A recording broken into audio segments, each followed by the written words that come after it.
Bismillahirrahmanirrahim.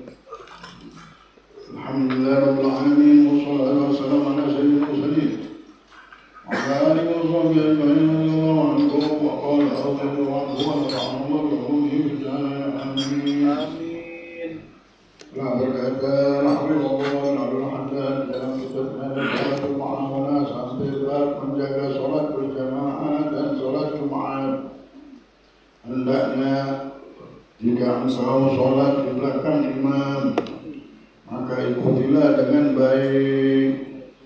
Sesungguhnya dijadikannya seorang imam adalah untuk diikuti. Hindarilah menyamainya dalam sebagian dari gerakannya.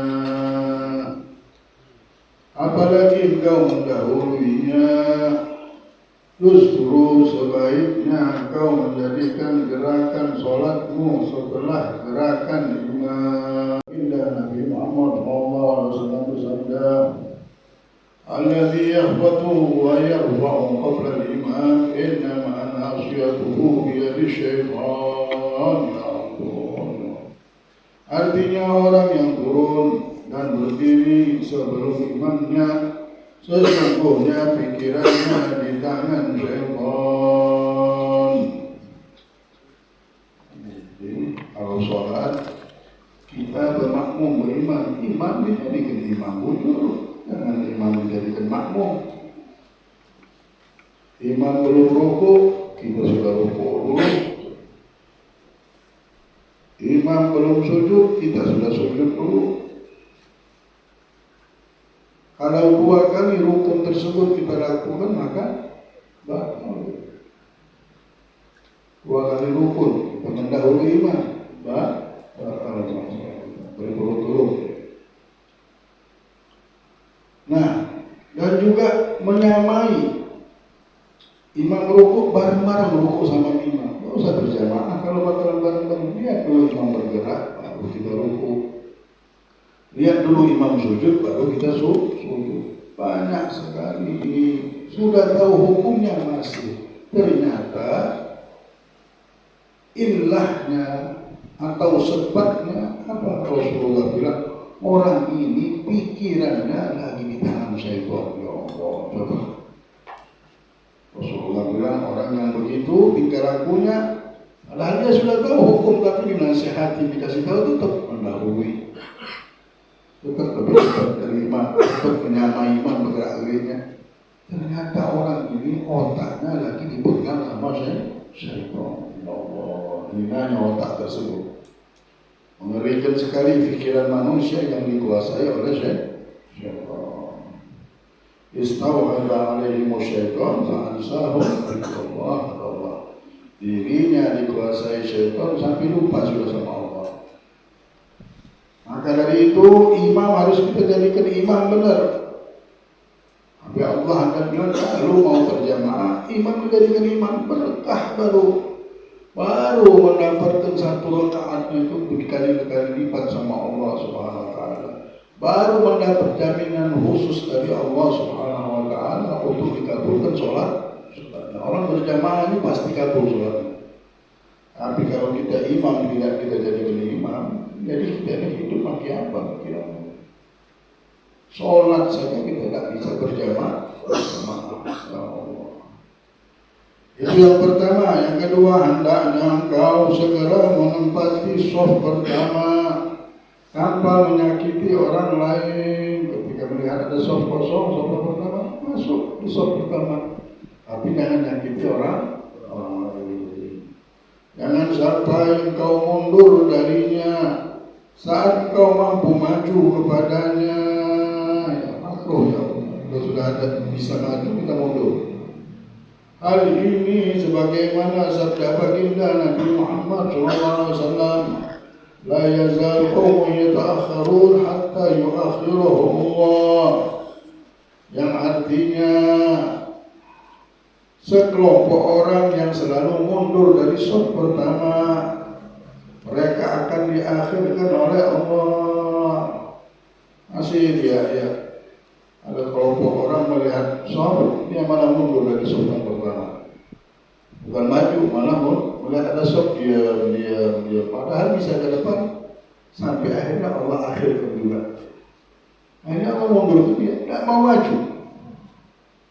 Ada sop, akhirnya dia mendapatkan kedudukan yang di belakang. Kita disuruh maju, tidak boleh mundur, tidak boleh. Sholat melihat sop di depan langsung maju ke depan. Sholat Jumat melihat ada sop maju ke depan. Kecuali memang ada badan kita sakit, ya. Atau ada barang kita bawa barang dulu ke depan, takut nggak kelihatan barang itu, masuk akal. Tapi tidak ada halangan, maju ke depan. Tidak boleh. Kalau kita mundur dimundurkan sama Allah. Hidup kita mundur. Itu juga hidup ini. Kalau bisa maju, jangan mundur, tidak boleh mundur. Umat Nabi Muhammad semangat terus. Tidak pernah dapat semangat umat Nabi Muhammad. Karena syarat mereka dan didikan mereka dari zaman dahulu sampai sekarang tidaklah berbuat kecuali baca Bismillah. Mereka dididik membaca Bismillahirrahmanirrahim untuk setiap bergerak dan dididik untuk punya niat untuk setiap bergerak. Setiap gerakan apapun ada niatnya dia dan mempunyai semangat. Niat ini didampingi dengan semangat. Tidak pernah hilang jadi. Mau makan semangat, mau minum semangat, mau tidur semangat, semuanya pakai semangat. Tidak pernah hilang semangat ini. Kenapa? Karena dididik sama guru dari guru sampai Rasulullah yang mendidik untuk memasang niat. Innamal a'malu binniyat, sempurna amal kalian kalau dengan niat. Sampai tidak pernah sahabat dan semua orang-orang soleh kecuali memulai amalnya dengan niat. Tak pernah hilang ini niat. Apa-apapun mau niat ini. Kalau tidak ada niat, karena kalau tidak ada niatnya mulai bisikan setan masuk. Mulai pikiran kita ini mau dikuasai oleh setan. Tapi kalau sudah ada niat ini pasti dampingannya semangat. Tidak bisa niat ini bergerak tanpa semangat. Itulah buah ini seperti kajanahain dibilang seperti dua sayap. Tak mungkin sayap itu satu, mesti harus ada dua. Saat baru bisa terbang. Kalau sudah ada dua ini, maka mulai detik ini jangan pernah kita menghadapi waktu apapun. Jangan pernah menghadapi satu amalan apapun kecuali sudah ada niat. Kita kata, barangnya. Seperti kita jalan, bawa handphone belum? Kalau sudah bawa handphone baru jalan, kita jalan.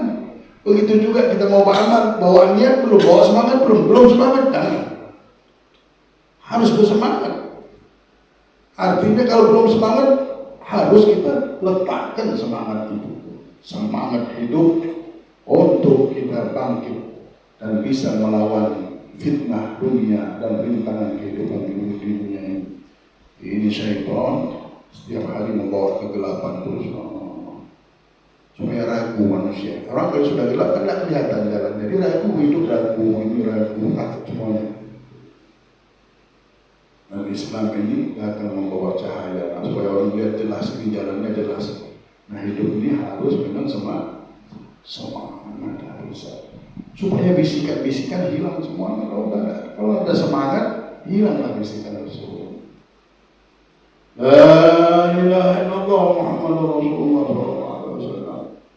Nah banyak orang-orang ini rombongan ada sekelompok manusia yang masih terus senang dengan mundur, akhirnya mundur. Ya akhirnya Allah akhirkan kata Rasulullah SAW. Nah, dalam hadis yang lain Nabi Muhammad SAW bersabda, Inna Allah malaikatahu yusalluna ala shaffil muqaddam. Sesungguhnya Allah dan para malaikatnya mendoakan orang-orang di shaf pertama. Allah dan para malaikat ini mendoakan, menurunkan rahmat maksudnya kepada orang-orang yang sholat di shaf yang pertama. Hendaknya kau menyamakan barisan, maksudnya meluruskan barisan. Terutama jika engkau seorang imam. Karena hal ini adalah suatu perkara penting dalam syariat yang dilupakan oleh kebanyakan orang. Dahulu baginda Rasulullah SAW mencurahkan perhatian khusus terhadap perkara hal ini, dan beliau SAW sendiri ikut turun tangan bagaimana sabda Nabi Muhammad SAW, la tusawwunna suhufakum aw la yukhalifanna Allah baina qulubikum, yang artinya hendaknya kalian menyamakan barisan kalian atau Allah akan membuat perselisihan di antara hati kalian. Rasulullah mendidik kehidupan ini dari sholat itu. Disuruh satu barisan berjamaah, imam dijadikan imam. Jangan imam jadi makmum, imam jadikan imam. Tak boleh nggak mengikuti imam. Ketika kita sholat disuruh kita bareng-bareng satu sholat, satu barisan. Si imam tadi Rasulullah setiap sholat memperingatkan makmumnya harus barisannya, rapatkan barisan, luruskan barisan. Dididik mau menghadap Allah saja suruh kompak dulu. Hidup ini harus kompak, tak boleh kita berselisihan, harus barisannya pas. Apalagi berumah tangga, kita berumah tangga harus kompak, baru nyaman hidup. Kalau tidak nyaman hidup, apa nikmatnya hidup kalau tidak kompak? Paling enak mana ini satu hati, satu tujuan.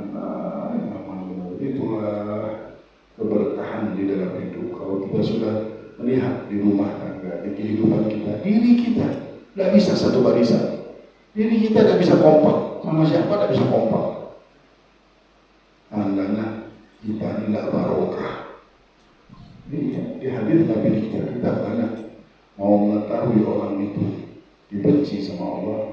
Kalau ketemu hewan pula semua takut hewan melihat dia. Anak kecil takut. Iya, anak kecil aja takut. Orang rumahnya takut nemuin dia, takut salah ngomong, takut ini, ketakutan semuanya. Takutkan kita juga jauh dari rahmat Allah. Sayyidina Umar pernah ditegur sama Rasulullah.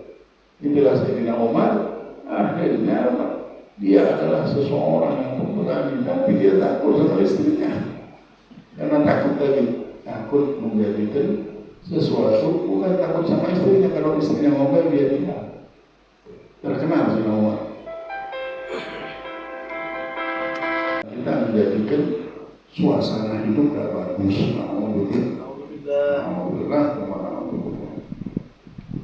Nah, ini masalah soft ini disuruh rapatkan barisan sama Rasulullah SAW.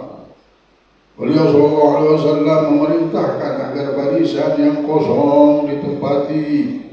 Dalam hal ini baginda Nabi Muhammad SAW bersabda, "Walladzi nafsi biyadihi inni la'ara syaitana yadkhulu fi kharabis shaf ka'annahu al-hadaf." Yang artinya, demi zat yang memegang jiwaku, sesungguhnya aku melihat syaitan masuk di tengah-tengah barisan, seakan-akan masuknya kambing-kambing kecil. Kenapa? Gara-gara tidak rapat barisannya, akhirnya syaitan yang ngisinya. Orang kalau sudah rapat barisannya tidak rapat, yang masuk syaitan. Orang kalau sudah tidak kompak, akhirnya di tengah-tengahnya syaitan. Begitu juga di rumah tangga, di kehidupan, di persahabatan, ada kosong, ada akhirnya yang masuk di waktu kosong, yang masuk di sela-sela kehidupan itu syaitan. Alhamdulillah, hidup sama syaitan namanya kita. Kita minta perlindungan Allah, kita pengen hidup bersama Allah, berberkah hidup. Ini harus banyak berdoa, kita minta sama Allah. Dan harus kita membuka telinga kita dan menjauhkan semua bisikan nafsu. Tak boleh ikut, kita harus ikut bisikan Nabi Muhammad. Itu jalan hidup yang benar. Itulah pegangan hidup yang benar. Itulah gunanya kita menuntut ilmu supaya ada pedoman di dalam hidup, tidak mengikuti nafsu dan tidak mengikuti syaitan yang terus menggoda kita, mau menghancurkan kehidupan manusia ini. Na'udzubillah wa na'udzubillah. La ilaha illallah Muhammadur Rasulullah sallallahu alaihi wasallam. Nah, hendaknya engkau menjaga sholat 5 waktu dalam jamaah, karena sesungguhnya sholat berjamaah itu melebihi sholat sendiri sebanyak 27 kali. Hal ini sebagaimana yang disebutkan dalam hadis sahih yang sangat populer. Oleh karenanya, janganlah sampai engkau meninggalkan sholat berjamaah tanpa alasan atau dengan uzur yang syar'i.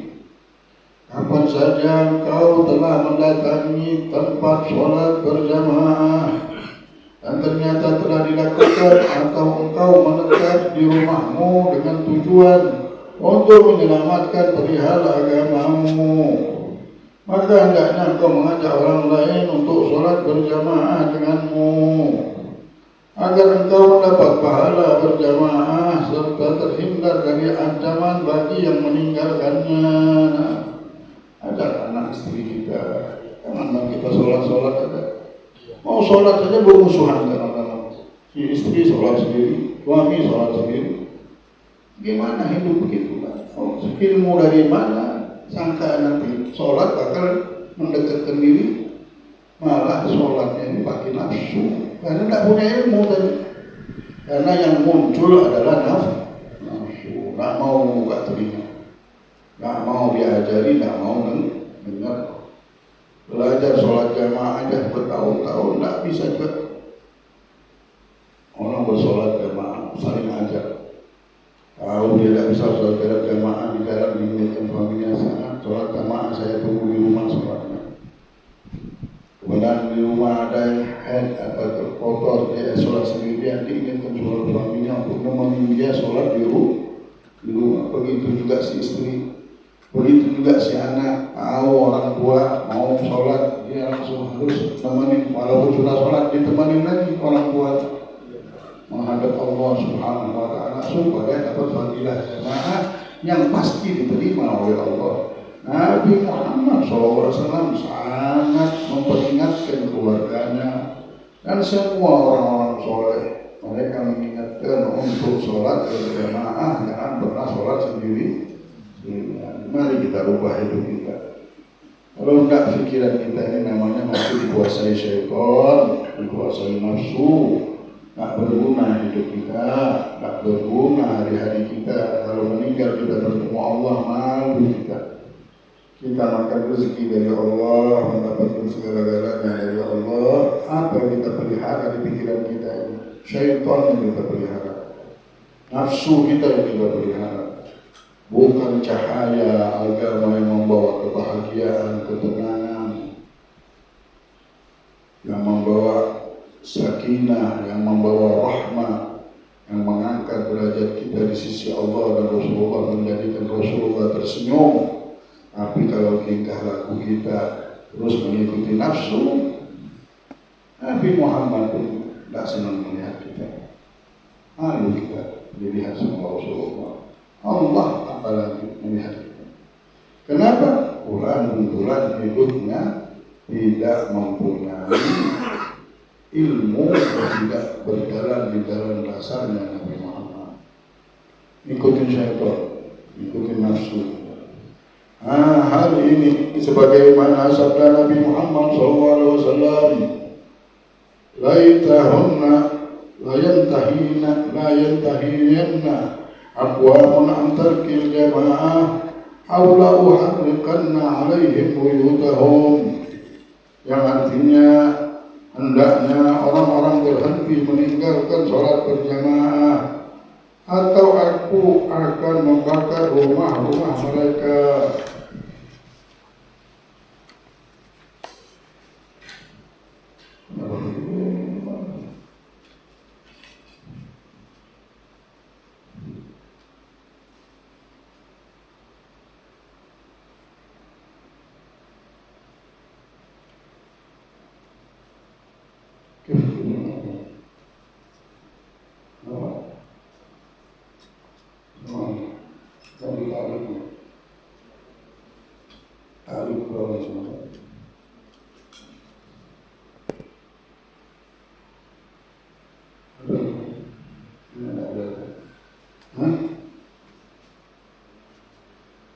Ya apa baca? Kelihatan yang di bawah perawi aja.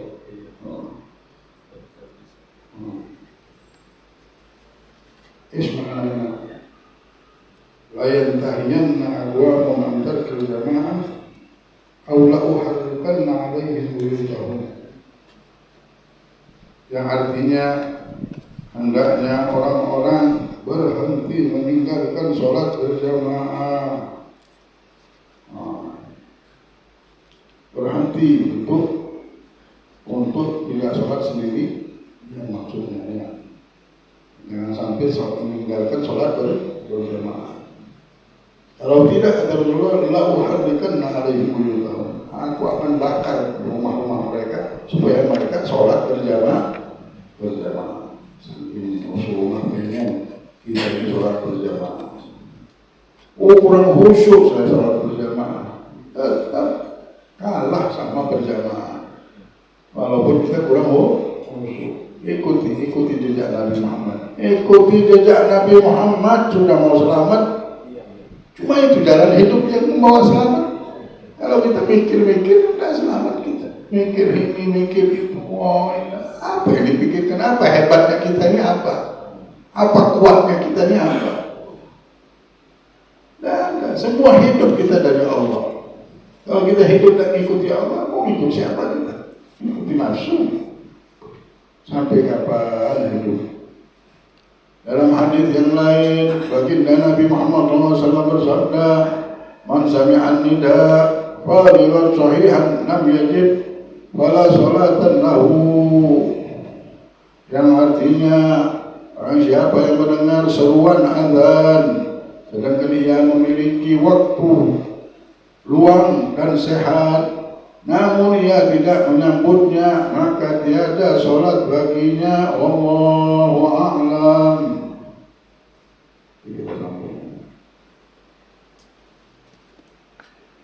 Terus gimana?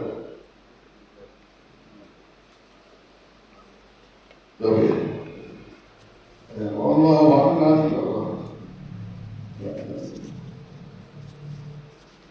La ilaha illallah Muhammadur Rasulullah. Mudah-mudahan kita bangun sholat berjamaah kompak, mempunyai barisan yang benar, rumah tangga kita kompak, sesama tetangga kompak, sesama sahabat kompak, sesama imam dan makmum kompak. Ya Allah, barisan kita barisan Nabi Muhammad, orang yang mengikuti jejak Nabi Muhammad, hidup kita dicahayai oleh Nabi Muhammad, pikiran kita, jiwa kita tidak dikuasai syaitan, pikiran kita tidak dipegang di tangan syaitan, kita dipegang oleh Allah, dipelihara oleh Allah dan Rasulnya Nabi Muhammad kepada Rasulullah SAW.